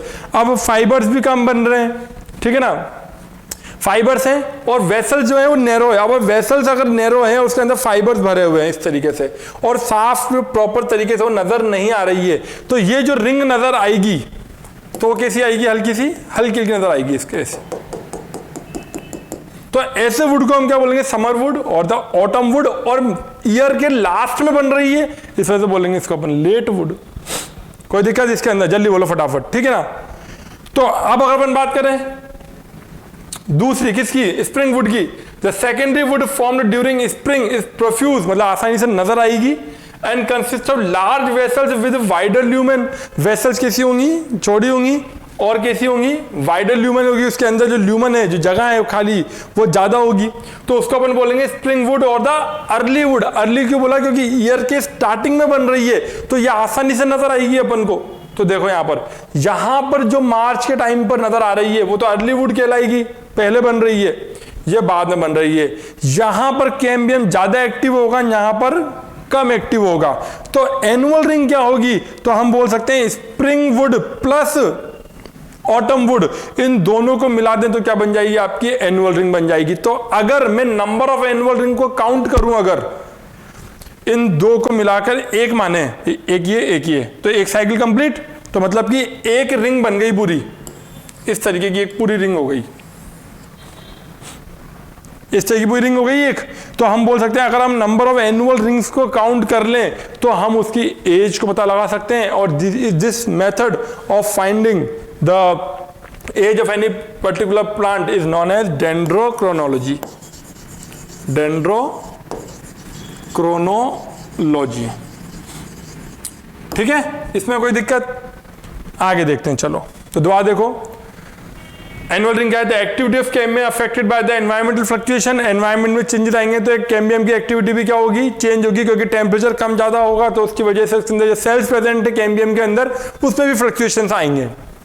Such fluctuations are more pronounced in temperate area where all seasons are very well distinguished। मतलब हम temperate region में जहां बात करें, जहां पर सारे seasons को प्रॉपर मार्किंग है कि भाई ठीक है, ठंड है तो ठंड है, सर्दी है तो सर्दी है, ऑटम है तो ऑटम है, टेम्परेट रीजन के अंदर, तो वहां पर ये आपको आसानी से नजर आएगी एनुअल रिंग्स, ठीक है ना। तो अपन देखें सेकेंडरी वुड में सबसे पहले आपका क्या बन गया, स्प्रिंग वुड और द अर्ली वुड, फिर बाद में आपको ऑटम वुड बना और द समर वुड। तो उन दोनों को मिला के तो annual ring is equal to spring ring plus autumn ring, इन दोनों को अपन ने क्या बोल दिया है कि एनुअल रिंग बोल दिया है। और जितने एनुअल रिंग होंगे उसके अकॉर्डिंग उस प्लांट की आप एज को फाइंड आउट कर सकते हो।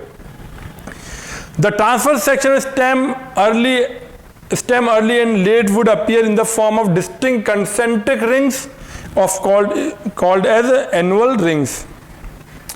तो अगर देखें annual rings are technically secondary xylem. अब ये पॉइंट कौन समझा सकता है मुझे भाई कि annual rings are technically secondary xylem.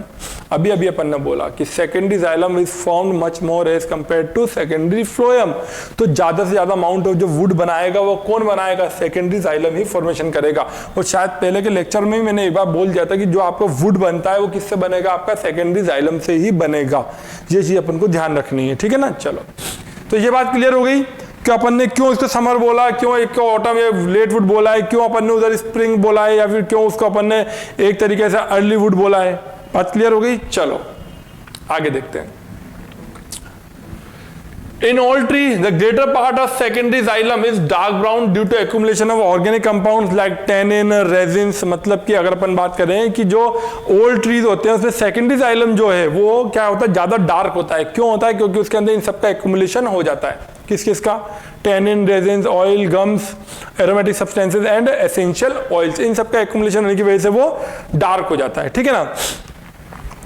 और अगर अपन बात करें तो जब वो चीज डार्क हो जाती है तो वो अंदर के अंदर एक्यूमुलेट होती रहती है। तो इसी वजह से ऐसे टाइप के वुड को हम बोलते हैं हार्ट वुड।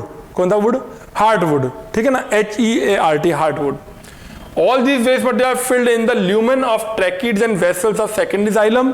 तो अगर कोई भी चीज किसी के अंदर फिल हो जाएगी सेकेंडरी जाइलम के ट्रैकिड्स और वेसल के अंदर, तो क्या वहां पर जो कलर नजर आएगा आपको कैसा नजर आएगा, डार्क नजर आएगा, ठीक है।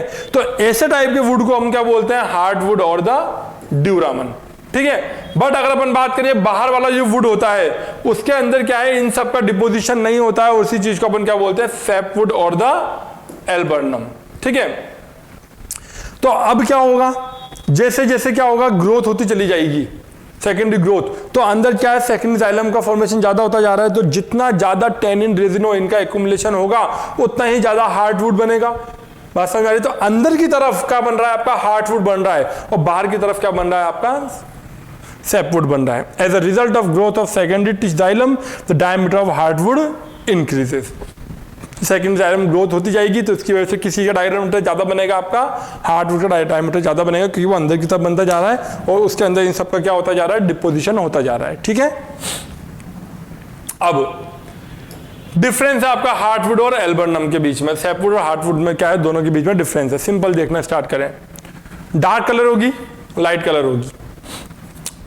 इसके अंदर अब समझना, ट्रैकियरी एलिमेंट्स जो थे आपके बेसिकली जाइलम एंड जाइलम के जो आपके वेसल्स और ट्रैकिड्स है उसके अंदर रेजिन, गम्स और इन सब का क्या एक्यूमुलेशन हो चुका है। तो क्या ये वाटर और मिनरल का कंडक्शन कर पाएंगे, ये कभी भी कंडक्शन नहीं कर पाएगा। तो जो भी वाटर का कंडक्शन होना है, जो भी मिनरल का कंडक्शन हो रहा है, वो किसके थ्रू हो रहा है, बाय मींस ऑफ सैपवुड और बाय मींस ऑफ एल्बर्नम ये हो रहा है, ठीक है। चलो तो मतलब ये एक्टिव कौन है physiologically, alburnum is more physiologically active as compare to hardwood, ठीक है। चलो तो मतलब कि मैकेनिकल स्ट्रेंथ प्रोवाइड करने का काम कौन करेगा, हार्डवुड, बट फिजियोलॉजिकली कंडक्शन करने का काम कौन करेगा, sapwood. In this wood tylosis are present. अब टाइलोसिस क्या चीज होती है समझना, ये जाइलम वाला पार्ट है, बाहर आसपास की जो सेल्स होती हैं उससे बाय मींस ऑफ पिट कुछ आउटग्रोथ निकल के आती है जो क्या करती है, कंडक्शन को क्या करती है, ब्लॉक करती है, ठीक है ना। बात समझ में आ रही है अच्छे से कि अंदर का जो साइटोप्लाज्म वाला पार्ट है या उसके अंदर कोई भी पर्टिकुलर रेजिन से, गम से, वो सब क्या करते हैं, बाय मींस ऑफ पिट्स इधर आ जाती है, जिसकी वजह से कंडक्शन क्या हो जाता है, ब्लॉक हो जाता है। तो हम बोल सकते हैं ऑब्वियसली टाइलोसिस प्रेजेंट है, क्योंकि कंडक्शन हमें नहीं करवाना है वैसे भी। In this tylosis are not present, क्योंकि यहाँ कंडक्शन हो रहा है। यहाँ अभी बता दिया mechanical support to plant, obviously बात है, does not give mechanical support, they are responsible for the physiological conduction of water and mineral. It is present in the central part of the tree stem, it is found in the outer part of the stem. Outer part में मिलेगा और ये आपको अंदर वाले part में मिलेगा, इसमें कोई दिक्कत नहीं है। चलो आगे देखें। ये मैं बता चुका हूं, physiologically active wood is sapwood, the main function of sapwood is water conduction, hardwood provide maximum mechanical strength to the stem. कोई दिक्कत? इसका टाइलोसिस वाली बात हम कर ही चुके हैं, अभी हमने बताया टाइलोसिस क्या होते हैं। कैविटीज और tracheids and vessels are progressively filled by waste material, tannin, resin, gums, सारे वेस्ट मटेरियल उससे भर जाती है, इसी वजह से हार्डवुड का फॉर्मेशन होता है। The bladder like ingrowth of parenchymatous cells which enter the lumen of vessel and tracheids through the pits in their wall, such bladder like ingrowth are called as tylosis. Tylosis block the conduction of water. ठीक है, तो यहां तक बात complete हो चुकी है। अब जो बचा हुआ है ये अपन पढ़ेंगे कब? बाद में। Spring wood and autumn would पर पढ़ाना पड़ेगा तुम्हें, तो spring wood and autumn would दोबारा आ गया है, ये बता देंगे, बाद में बताएंगे, इस पूरे को डिटेल में बताएंगे बाद में। चलो ठीक है, चलो देखना जाओ, देख लो, कोई दिक्कत नहीं है इसके अंदर। Light in brown in colour, dark brown in colour, quantity ज्यादा होगी क्योंकि ज्यादा एक्टिव है, कम एक्टिव है, ऑब्वियस सी बात है। ज्यादा एक्टिव है तो कलर ज्यादा होगा क्योंकि इसके अंदर जो मटेरियल्स बनेंगे वो भी ज्यादा बनेंगे, ऑब्वियस सी बात है। ठीक है, vessels are broad with large cavity, cavity ज्यादा होंगी, इसके अंदर कैविटी क्या होगी? स्मॉल होंगी, और नैरो ल्यूमन होगा। फेवरेबल कंडीशन में बनेगी, स्प्रिंग वाली कंडीशन में बनेगी, mostly made up in the unfavourable condition, जो आपका कौन सा कंडीशन आएगा? ऑटम वाला रीजन आएगा। It is produce from more activity of cambium, it is produce by less activity of cambium. ये एक बेसिक चीजें थी जो अपन देख चुके थे। ठीक है, ये इनको आज in the extra stealer region उसको देखना है, ठीक है ना, एक्स्ट्रा स्टीलर रीजन। तो अगर एक्स्ट्रा स्टीलर रीजन में हमको इसको देखना है तो चलो देखते हैं जरा, है ना। चलो स्टार्ट करें, बोलो हाँ या ना। तो एक्स्ट्रा स्टीलर रीजन में पढ़ने से पहले हमको एक छोटी सी चीज पहले पढ़नी है भाई, वो क्या है? एनुअल रिंग्स पढ़ना है कि एनुअल रिंग्स बेसिकली होती क्या है। तो अगर हम एनुअल रिंग्स की बात करें तो कुछ नहीं है, एक तरीके से these are the concentric rings, चाहे ये एक कंसेंट्रिक रिंग्स है। तुमने कभी देखा होगा जैसे कि कोई अगर पेड़ का तना है तो उसको जब कट करते हैं तो उस पर कुछ रिंग्स नजर आती है इस तरीके से हमको, ऐसे है ना, गोल गोल रिंग्स इस तरीके से। अगर सपोज ये पेड़ का तना है कोई एक इस तरीके से, और हमने इसको ऐसे ऊपर से कट किया है, तो तुमने देखा होगा कि उसके अंदर कुछ ऐसे रिंग्स नजर आती है इस तरीके से, ये है ना, ऐसे रिंग्स नजर आती है ना। तो यही रिंग्स क्या होती है? एनुअल रिंग्स होती हैं। और इन्हीं एनुअल रिंग्स की हेल्प से हम क्या कर सकते हैं? इस एनुअल रिंग की हेल्प से हम इसकी एज को आइडेंटिफाई कर सकते हैं कि कितनी एनुअल रिंग्स बन रही हैं। जितनी एनुअल रिंग्स बन रही है उसके अकॉर्डिंग अपन देख सकते हैं कि उसकी एज क्या होगी। और इसी चीज को अपन क्या बोलते हैं? डेंड्रोक्रोनोलॉजी। ठीक है ना, डेंड्रोक्रोनोलॉजी।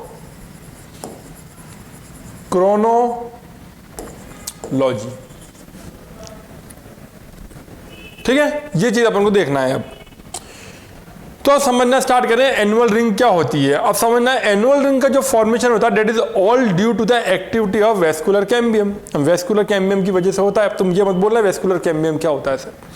वेस्कुलर कैम्बियम हमने पहले ही किया था। इंट्राफेसिकुलर कैम्बियम और इंटरफेसिकुलर कैम्बियम को मिला के जो कैम्बियम बनता है that is known as the vascular cambium, which is intra की बात करें तो formed between xylem and phloem, whereas inter is formed between the fasciculi of xylem and phloem. के जो पैचेस होते हैं उनके बीच में जो बनती है उसको हम बोलते हैं इंटरफेसिकुलर। तो अब देखो तुम खुद सोच रहे होंगे कि ये क्या लिख रखा है, तो जरा देखना। जनवरी, फरवरी, मार्च, अप्रैल, मई, जून, जुलाई, अगस्त, सितंबर, अक्टूबर, नवंबर एंड दिसंबर, हमने पूरे साल यहाँ लिख रखे हैं। हम बात करें मार्च वाला जो महीना होता है, इस पर्टिकुलर मंथ के अंदर हम जानते हैं कौन सा सीजन आता है? स्प्रिंग। या अगर हिंदी में बोलना चाहूं इसको तो इसको हम बोलते हैं बसंत ऋतु, वो यही है। ठीक है ना। और इसके बाद अगर अपन बात करें मतलब जिसमें फूल खिलते हैं, कहते हैं ना फूल खिलते हैं, गुलाबी ठंड रहती है थोड़ी सी, वो यही है। फिर इसके बाद आता है आपका अक्टूबर नवंबर के बीच का टाइम, जिसको हम बोलते हैं क्या? ऑटम, पतझड़ वाला टाइम। ठीक है, तो ये वाला पर्टिकुलर पार्ट हो गया जो नवंबर दिसंबर के आसपास जुड़ता हुआ, जो हम बोल सकते हैं ऑटम किसके साथ जुड़ा हुआ है? आपका विंटर के साथ जुड़ा हुआ है। ठीक है, और जहां हम बात करें स्प्रिंग की तो ये किसके साथ जुड़ा हुआ है? आपका ये समर के साथ जुड़ा हुआ है। ठीक है, बात क्लियर है? आगे देखें।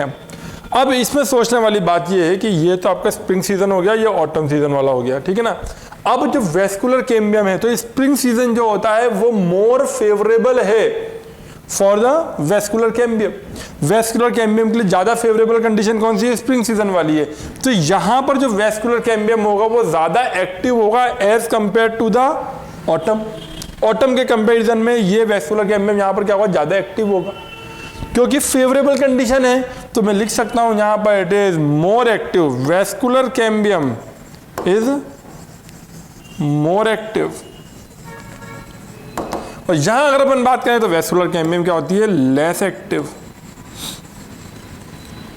तो इसकी वजह से जो वुड बनेगी, जो वुड का फॉर्मेशन हो रहा है due to the vascular cambium in the spring season, तो ये बन रही है पहले। तो इस वुड को हम बोलेंगे क्या, अर्ली वुड। और ये बन रही है बाद में, तो इसको हम बोलेंगे क्या, लेट वुड। तो अगर एक पूरी साइकिल कंप्लीट करें, साइकिल कंप्लीट कर रहे हैं हम यहां से 1 2 1 2 1 2, हम साइकिल पूरी कंप्लीट करते जा रहे हैं ऐसे। तो एक कंप्लीट साइकिल के अंदर 2 रिंग बनेगी। एक तो आपकी बनेगी कौन सी, स्प्रिंग रिंग, या फिर हम बोले अर्ली वुड, या फिर हम बोले यहाँ पर अर्ली वुड, इसकी वजह से रिंग बनेगी that is known as the summer ring और द स्प्रिंग रिंग। इसकी वजह से बनेगी आपकी ऑटम रिंग और द विंटर रिंग, इसको हम बोल सकते हैं। ठीक है, वुड जो बोलेंगे लेट वुड, इसको बोलेंगे अर्ली वुड। तो 2 रिंग बन रही है, उन 2 रिंग से मिलकर, spring ring and the autumn ring से मिलकर क्या बनेगी, एक एनुअल रिंग का फॉर्मेशन होगा। तो मतलब कि एक साल के अंदर एक पर्टिकुलर प्लांट में जब सेकेंडरी ग्रोथ होती है तो उसके अंदर कितनी रिंग बनेगी, 2 रिंग बनेगी। अरे और उस 2 रिंग को मिलाकर ही हम क्या बोलेंगे, एक 1 एनुअल रिंग बोलेंगे। ठीक है, देखें आगे। The activity of cambium is affected by the fluctuation in the environment. Environment में जो टेम्परेचर में, उसके ह्यूमिडिटी के अंदर जो भी चेंजेस आ रहे हैं, उसकी वजह से फ्लक्चुएशन आ रहे हैं, उसकी वजह से क्या हुआ, एक्टिविटी ऑफ वैस्कुलर कैम्बियम क्या होगी, चेंज होगी। ठीक है, आगे देखते हैं। Such fluctuation are more pronounced in temperate area, जहां पर सारे सीजन्स को क्या बेसिकली प्रॉपर तरीके से बता दिया जाता है कि हाँ भाई सर्दियां हैं, अब गर्मियां हैं, अब पतझड़ है, अब आपकी वो बसंत है, ठीक है ना, या फिर ऑटम को जो हेमंत बोलते हैं वो भी है, अपन सब बोल सकते हैं। मतलब हर एक सीजन को आप प्रॉपरली प्रिसाइजली बता सकते हो कि हाँ भाई ठीक है, ये अब सीजन है और ये अब सीजन है, आसानी से अपन बता सकते हैं। द सेकेंडरी वुड और द जाइलम, और कौन सा xylem, secondary xylem, formed during spring is profuse, profuse मतलब आसानी से नजर आ जाए, अबंडेंट हो, and consist of large vessels with wider lumen. मतलब कि जो यहाँ पर जो ज्यादा एक्टिव कैम्बियम है, यहाँ पर जो बनेगी इसकी वेसल्स कैसी होंगी, लार्ज होंगी ऐसी, और ल्यूमन कैसा होगा, वाइडर होगा ऐसा। रुक जाओ भाई, कोई दिक्कत नहीं है। इस तरीके से अगर मैं इसको थोड़ा अलग कर दूं तुम्हारे लिए, तो ये लो, इस तरीके से बनेगी।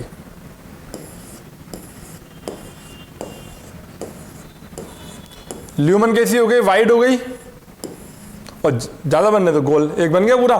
तो ये जो वुड बनेगी इन वेसल्स की वजह से, उसको क्या बोलेंगे, स्प्रिंग वुड, क्योंकि स्प्रिंग सीजन में बनी है। अर्ली वुड पहले बनी है, या फिर हम बोल सकते हैं समर वुड। ठीक है, आगे देखें। इन विंटर और autumn the cambium activity is highly reduced, बात समझ में आ रही है। Secondary would formed is not abundant, ज्यादा अबंडेंट नहीं होगी, and consist of mainly fibres and narrow vessels. ये लो, अब क्या करो, इसके बाद जो दूसरी बन रही है वो आप बना दो कैसी, थोड़ी सी छोटी बना दो। ये लो, ल्यूमन छोटी छोटी है, तो देखो मैंने ना गोले भी छोटे छोटे बनाए सारे। ल्यूमन कैसी है, इस तरीके से। ठीक है, दोबारा क्या होगा, फिर से नई साइकिल चलेगी, फिर से इस तरीके से।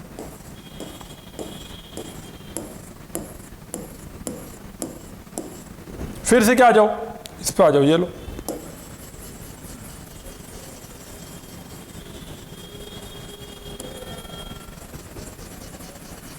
ठीक है, तो देखना यहां पे जरा हल्का सा सोचने वाली बात है। इन दोनों को मिलाकर बनेगा एक एनुअल रिंग, इन दोनों को मिलाकर बनेगा दूसरा एनुअल रिंग।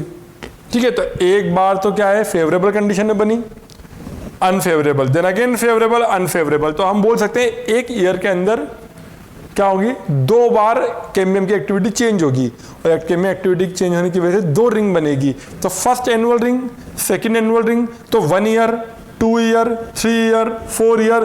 तो जितने ईयर कंप्लीट होंगे, जितने एनुअल रिंग्स बनेंगे, उतने हम बता सकते हैं कि इसकी एज उतनी है ठीक है, हम प्लांट की एज को आसानी से बता सकते हैं, प्लांट नहीं बोले ज़्यादा अच्छा, ट्री की एज को हम बता सकते हैं। ठीक है, चलो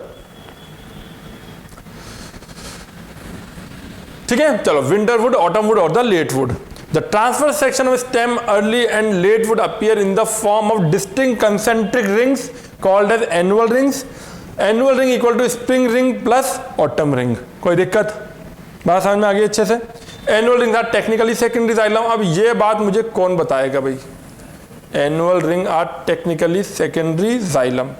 क्योंकि हम जानते हैं सेकेंडरी जाइलम ही तो क्या करेगा, बेसिकली वुड का फॉर्मेशन कर रहा है। और हमने कल परसों शायद ये बात पहले भी बोली थी कि सेकेंडरी जाइलम ज़्यादा बनेगा अंदर की तरफ as compare to secondary phloem from the vascular cambium.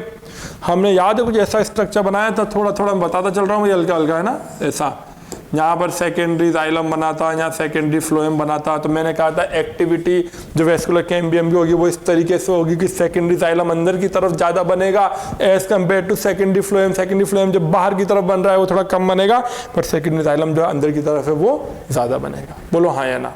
बहुत बढ़िया, ये बात अपन बता चुके हैं भाई, है ना। जो बता चुके हैं उसमें अपन ज़्यादा डिस्कशन नहीं करेंगे भाई, दोबारा बताएं उस चीज़ को, है ना।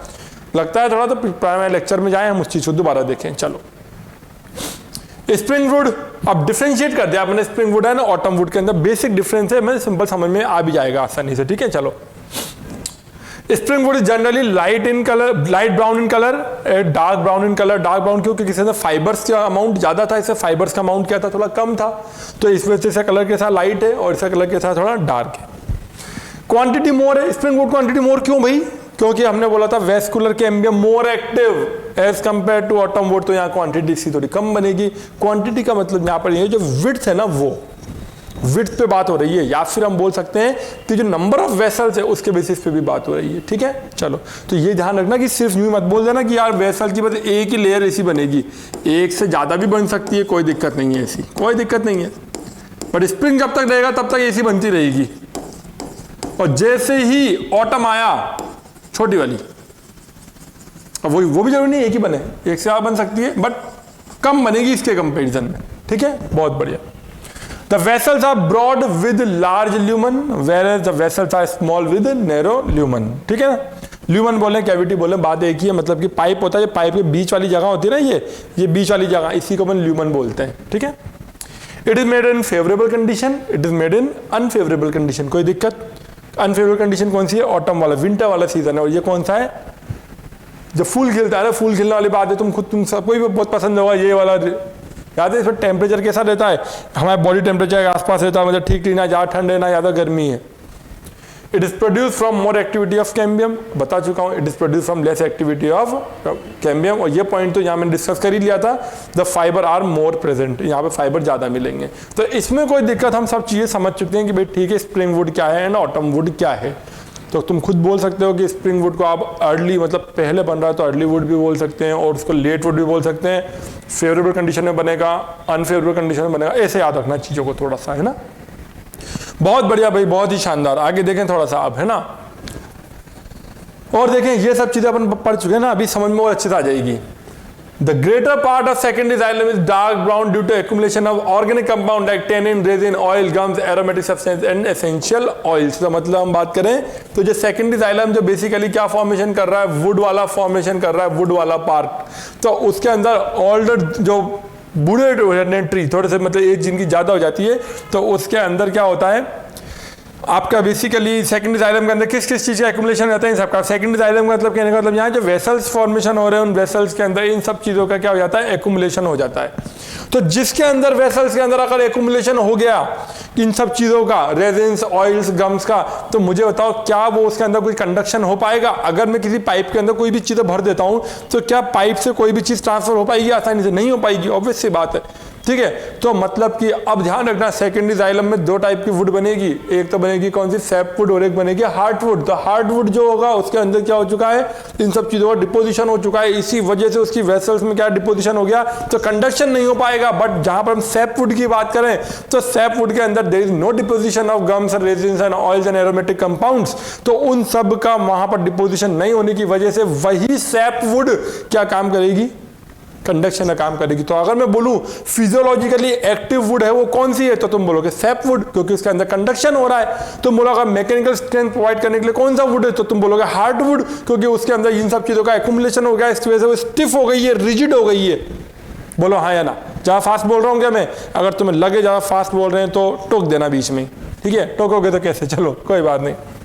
All these waste material are filled in the lumen of tracheids and vessels of secondary xylem.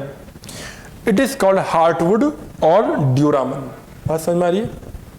The peripheral or outer wood which looks light in color is known as sapwood, क्योंकि उसके अंदर डिपोजिशन नहीं है, और alburnum. As a result of growth of secondary xylem, the diameter of heartwood increases. अब मैं तो समझा चुका हूँ वैसे, पर दोबारा मैं तो समझाने की कोशिश करूंगा एक बार, है ना? चलो देखते हैं। चलो भाई साइड में, समझाने का टाइम आ गया यहाँ पर, ठीक है?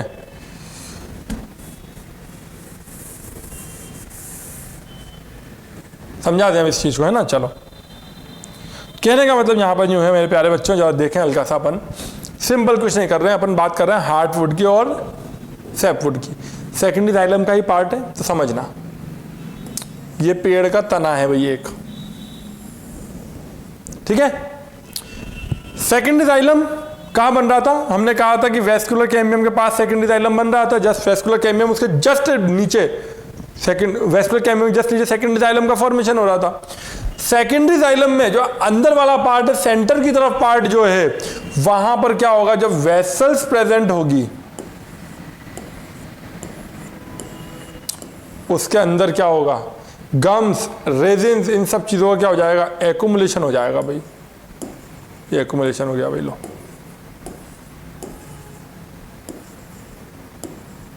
सेकेंडरी जाइलम नहीं हुआ एक्युमुलेशन, तुम खुद बोलोगे भैया। अब हो गया ना एक्युमुलेशन? ये लो, तो अंदर की तरफ जो बन रही है वो क्या बन रहा है? बताओ भाई, क्या बन रहा है? सेकेंडरी जाइलम बनता जा रहा है, और ये हार्टवुड का फॉर्मेशन हो रहा है। यहाँ पर हार्टवुड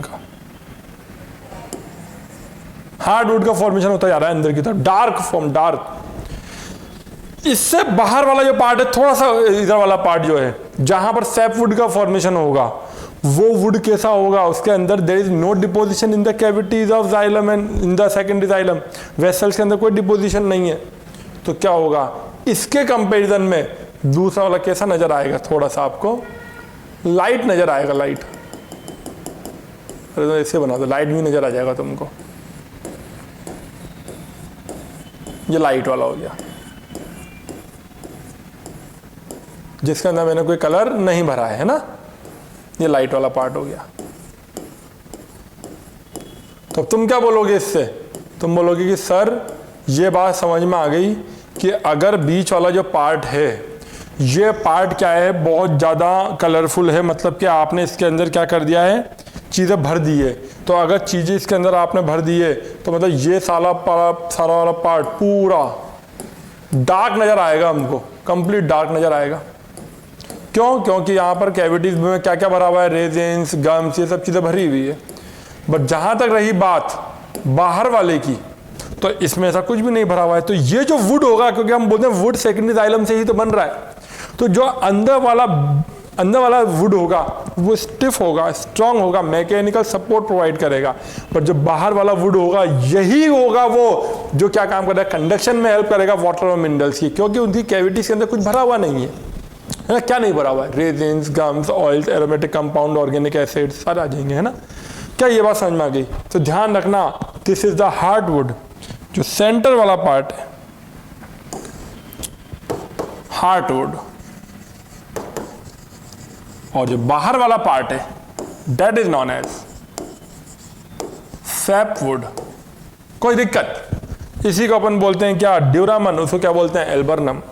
ठीक है, देख सकते हो। कोई दिक्कत? No doubt. ये पॉइंट लिखा हुआ है, the diameter of heartwood increases. जैसे जैसे ग्रोथ बढ़ती जाएगी, तो ये हार्टवुड भी बढ़ता जाएगा धीरे धीरे, ठीक है? ये वाला पर्टिकुलर पार्ट भी बढ़ेगा, ठीक है ना? क्या ये बात समझ में आई अच्छे से? चलो आगे देखें थोड़ा सा। Next, difference duramen and alburnum में हार्टवुड एंड सैपवुड के अंदर। Dark in colour due to accumulation है ना, डिफरेंट डिफरेंट चीज़ों का एक्यूमुलेशन हो गया। लाइट इन कलर एक्यूमुलेशन बहुत कम है या नहीं है। फिजियोलॉजिकली ज़्यादा एक्टिव है, कम एक्टिव है। Would does not conduct water and mineral, conduct the entire water and minerals. यार समझ में, बात समझ में आई है ना, बहुत बढ़िया। ये मैं बताने वाला हूँ टाइलोसिस क्या होते हैं, डोंट वरी, बताने वाला हूँ भी ना।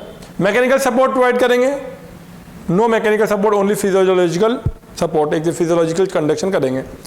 Centre part of the tree stem के बीच में प्रेजेंट होगा, ये थोड़ा सा आउटर पार्ट में प्रेजेंट होगा, ठीक है ना। अब ये समझाना है टाइलोसिस क्या चीज होती है। टाइलोसिस समझाने के लिए मुझे क्या करना पड़ेगा, जरा देखें, ये देखो,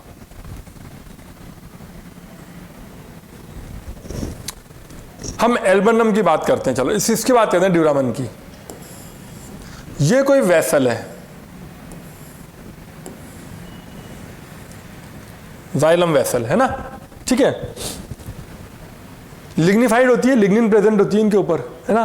तो जो लिग्निन प्रेजेंट है, तो जिस पर्टिकुलर पोजीशन पे लिग्निन प्रेजेंट नहीं होगी, उस पर्टिकुलर पार्ट को हम क्या बोलते हैं, पिट बोलते हैं। दो टाइप के पिट पढ़े होंगे आपने, कौन कौन से, बॉर्डर्ड एंड, एक तो बॉर्डर्ड एक सिंपल, कोई सा भी ले लो, हमें तो पिट पढ़ना है। अब पिट वाले पर्टिकुलर पार्ट पे यहाँ के आसपास की जो मीजोफिल सेल्स होती हैं, ये मीजोफिल सेल्स हैं पास में। तो ये क्या काम करेगी, मीजोफिल सेल अपने अंदर से एक आउटग्रोथ इसमें डाल देंगी इस तरीके से, पेरेन्काइमेटस मीजोफिल सेल आउटग्रोथ डालेंगी, जिससे क्या होगा, ये जो पर्टिकुलर पाथवे है ये क्या हो जाएगा, ब्लॉक हो जाएगा। ज्यादा अच्छा लिखा पर नीचे से ऊपर, ऊपर से नीचे करने की जरूरत नहीं है हमको, ठीक है ना। क्या हो जाएगा, ब्लॉक हो जाएगा, ठीक है। तो इस टाइलोसिस की वजह से क्या हो जाएगा, ये चीज ब्लॉक हो जाएगी, तो कंडक्शन यहाँ आसानी से नहीं हो पाएगा। तो हम बोल सकते हैं इट गिव्स अ, कहाँ लिखा हुआ है, tylosis are present, tylosis are not present, ठीक है। अब देखो, physiologically active wood is sapwood, बता चुका हूं। The main function of sapwood is water conduction and mineral conduction. Hardwood provides